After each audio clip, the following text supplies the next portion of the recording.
પણ આપણું ધ્યેય આ છે કે અક્ષરરૂપ થવું છે અને પુરુષોત્તમ નારાયણમાં જોડાવવું છે. અને અક્ષરરૂપ થવા માટે શું કરવું? તો અક્ષરમૂર્તિ ગુણાત્યાન સ્વામીએ વાતમાં કહ્યું છે કે જે આવા અક્ષરરૂપ જે સંત છે એને વિશે મન કર્મચને જોડાય તો એ અક્ષરરૂપ થાય છે, બ્રહ્મરૂપ થાય છે. બ્રહ્મરૂપ થવા માટેનો એક બીજી પણ વાતમાં સ્વામીએ બ્રહ્મરૂપ થવા માટેનું કહ્યું છે. અને એમાં સ્વામીએ ગુણાત્યાન સ્વામીએ એમાં વાત કરી કે વાતે કરીને જીવ બ્રહ્મરૂપ થાય છે. ત્યારે પૂછ્યું, જે વાતે કરીને જીવ બ્રહ્મરૂપ થાય છે તો પછી અમે કે જીવ બ્રહ્મરૂપ કેમ થતો નથી?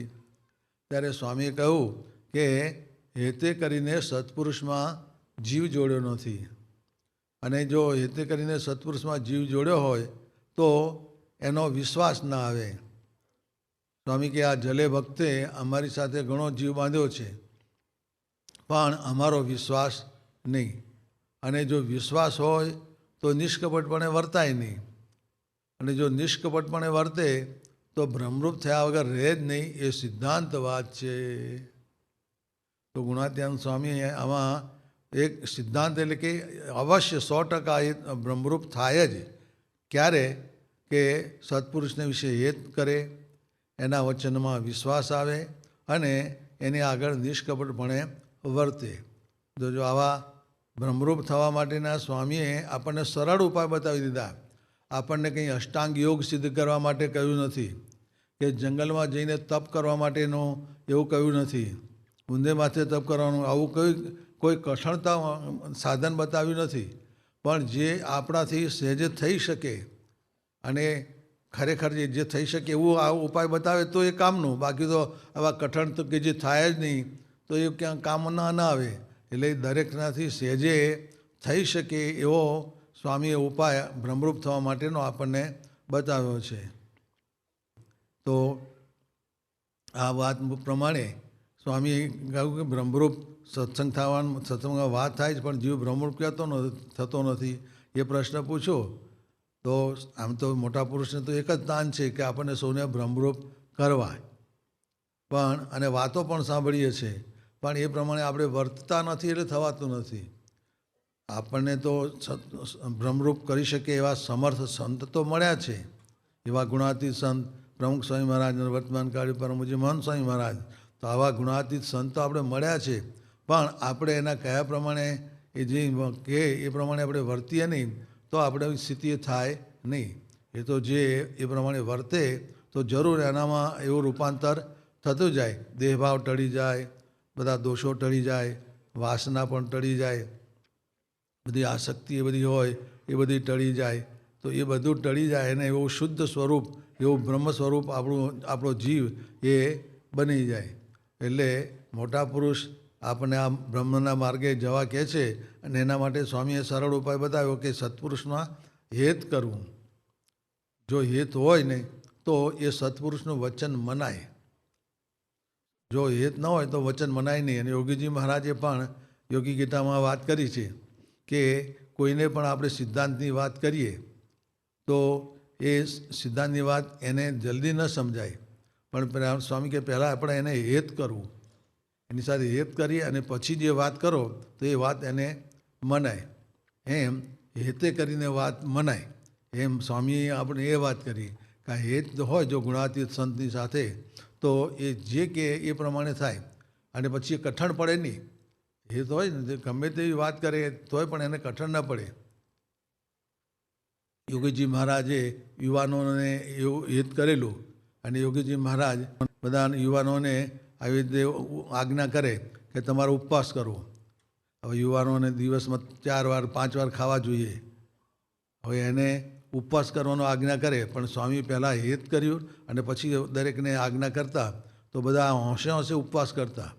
ક્યારેય કોઈ ઉપવાસ કર્યો ન હોય અને ઉપવાસમાં મુશ્કેલી પડે તો પણ ઉપવાસ કરતા. વળી યોગીજી મહારાજનો તો આગ્રહ કેવો કે નિર્જળા ઉપવાસ, પાણી પણ નહીં લેવાનું. તો આવી રીતે આવા કઠણ ઉપવાસનું સ્વામી કહેતા પણ હેત પહેલાં કરેલું તો હેત યોગીજી મહારાજને વિશે બધા યુવાનોનું હતું તો એવો ઉપવાસ જે કોઈ રીતે ન થઈ શક્યો હોય તો પણ એ કરતા હતા. એમ આવા હેતે કરીને આ વસ્તુ એ મનાય. એટલે સત્પુરુષની સાથે આવું હેત વિશે એ દૃઢ કરીએ અને હેત કરીને બધી વાત મનમાં નક્કી કર્યું કે મારે નથી કરવું, પણ હેત હોય તો કરવા માંડે. એટલે જ સત્પુરુષની સાથે પ્રથમ મહારાજે સ્વામીએ કહ્યું કે એવું હેત કરવું. અને હેત કર્યા પછી પાછું સ્વામી કે વિશ્વાસ રહેવો જોઈએ. હેત કર્યું અને જે કંઈ જે વચન કહે એ વચનમાં પછી કોઈ શંકા નહીં કરવાની. એમાં સંપૂર્ણ વિશ્વાસ એ રાખવો કે ભાઈ એ જે મોટા પુરુષ કહે છે એ આપણા સારા માટે જ કહે છે. આપણને આપણી દૃષ્ટિ ન હોય એટલે આપણને એમ લાગે કે આ તો આમાં તો આપણને તકલીફ પડશે, પણ મોટા પુરુષની દૃષ્ટિ એ આપણને સુખ કરવા માટેની જ હોય. એટલે જે કે એ પ્રમાણે એમાં કરી જ દેવું, પણ એમાં પછી બીજો કોઈ વિચાર કરવાનો નહીં. એટલે એમાં સંપૂર્ણ વિશ્વાસ એ રહેવો જોઈએ. અને જો વિશ્વાસ આવે તો કામ થઈ જાય. એટલે એ તો હોવું જોઈએ, સાથે સાથે એના વચનમાં વિશ્વાસ હોવો જોઈએ. અને આવો વિશ્વાસ હોય તો પછી બધા ખરેખર કામ થાય. તો એમ આ રીતે વિશ્વાસ એ હોય તો આવું કેવું કાર્ય થઈ જાય છે. એટલે સત્પુરુષના વચનમાં એવો વિશ્વાસ પણ હોવો જોઈએ, સાથે સાથે નિષ્કપટપણે પણ વર્તવાનું કહ્યું. તો નિષ્કપટપણે વર્ત્યા ક્યારે કહેવાય? તો ભગવાન સ્વામિનારાયણે લોયા પ્રકરણનું 5મું વચનામૃત છે એમાં વાત કરી છે કે નિષ્કપટ થયા ક્યારે કહેવાય. તો ત્યાં મહારાજે સમજાવ્યું કે જે વર્તમાન પંચવર્તમાન એમાં લોપ થયો હોય અને એને સુધારવા માટે પ્રયત્ન કરતો હોય પણ એ સુધરતું ન હોય, તો જે એવા પંચવર્તમાન દ્રઢ હોય એવા જે સાધુ એની આગળ જઈને વાત કરે તો એ સંત એને વાત કરી અને ભગવાનની આજ્ઞાનું મહિમા સમજાવી અને ભગવાનની આજ્ઞામાં એને વર્તતા કરે. તો એટલે આજ્ઞામાં લોપ થયો હોય, વર્તમાનમાં લોપ થયો હોય તો એ મોટા પુરુષની આગળ આવા ગુણાતીત સંત હોય એની આગળ કહેવું. બીજું પણ કહ્યું કે ભગવાનના ભક્તોનો અવગુણ આવ્યો હોય તો એ અવગુણ આવ્યો તો એ પણ મોટા પુરુષને કહેવું. એટલે ધારો કે અને મોટા પુરુષની આગળ વાત કરે કે મને આ ભક્તનો આવો અવગુણ આવે છે, ત્યારે મોટા પુરુષ એનો મહિમા સમજાવે કે ભાઈ ભગવાનના સંબંધવાળા ભક્તો છે એ તો બધા દિવ્ય છે અને મહામુક્તો છે, એમ બધો મહિમા સમજાવી અને એનો કંઈ અવગુણ આવ્યો હોય તો એ ટાળી નાખે અને સમજાવે કે ભાઈ આપણે અવગુણ જોવાની જરૂર નહીં, એના જે ગુણ છે એનો જોવો. અવગુણ જોઈશું તો અવગુણ આવશે અને ગુણ જોઈશું તો ગુણ આવશે. એટલે મોટા પુરુષ આ વાત કરીને એને એ પણ સમજાવે કે ભાઈ આવી રીતે એમ કે અવગુણ લેવો નહીં. એટલે અવગુણ કોઈનો આવ્યો હોય એ પણ મોટા પુરુષને આગળ કહેવું જોઈએ, તો મોટા પુરુષ તરફથી આપણને માર્ગદર્શન મળે.